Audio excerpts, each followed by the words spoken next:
Hey everyone, I hope you're having a great week. My name is Garrett McLaughlin. In the exercise of the week this week, I want to cover what's called toe yoga or yoga toes, right? We can call it any way, it doesn't matter, still the same thing.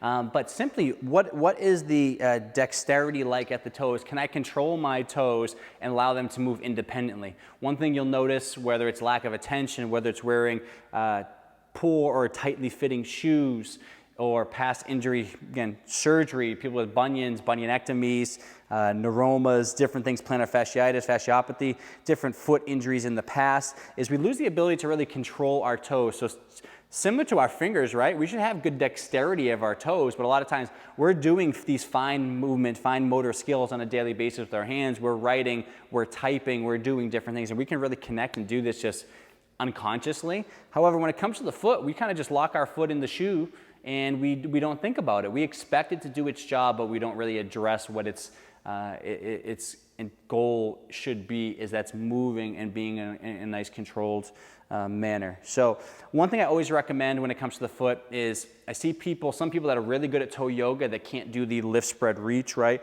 They have trouble splaying and creating space between the toes. We want to be able to do both of these. So it's not one or the other necessarily. So making sure you can splay and widen that foot, strengthen the foot and get a nice wide base, but then also be able to have the dexterity to control the foot independently. So just to show you, I know we're kind of far away here on this one. When it comes to the toe yoga, we're going to try to push the big toe down, lift the small toes up, and then can we push the small toes down, lift the big toe up. So we're just trying to differentiate the motion throughout the toes. You can see sometimes for a lot of people the tendency to kind of use their hands to connect with that motion. So again, use that initially if you need to, but see if you can get away from that as you become more proficient. We want to be really mindful of position of the ankle. So what I see with a lot of people when I ask them to do this, because a lot of people work on this, is as they are doing it, their whole lower leg is moving to try to achieve that motion.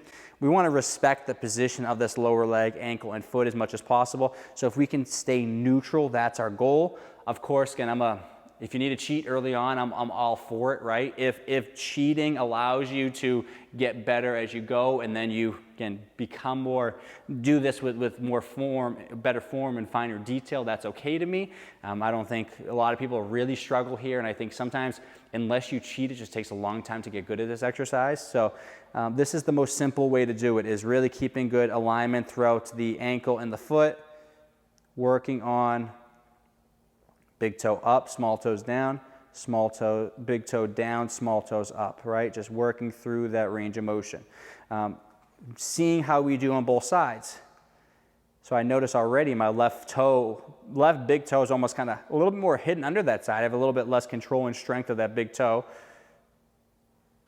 Can still do it, feels a little bit different side to side. So seeing where your limitations are, comparing side to side is important, rather than assuming both are the same or both are different, okay? And then from there, we can do this in different positions. So we want to be able to do this on a single leg as well. So sometimes starting out, if you need to hold on to something for a little bit of balance and support, being able to lift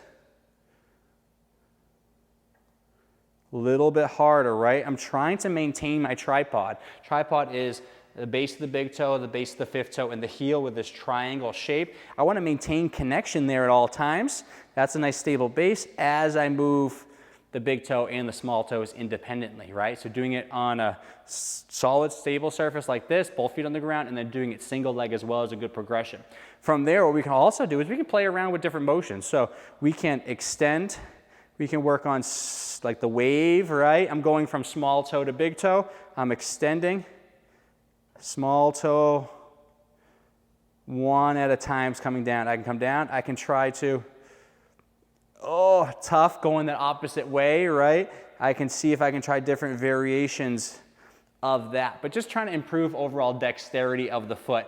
Something that as runners I think is often neglected, the foot. Throw it in a nice shoe, right? $150 shoe, go on your way and expect that foot to really function in the shoe. unfortunately, a lot of the foams, the different thickness of the shoe, we tend to lose control of the foot over time. So making sure you practice this.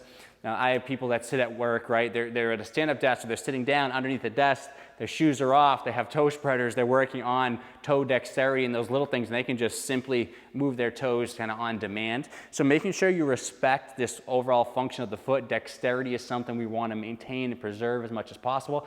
It's a lot harder to get it back than it is to maintain over a period of time. So working on this.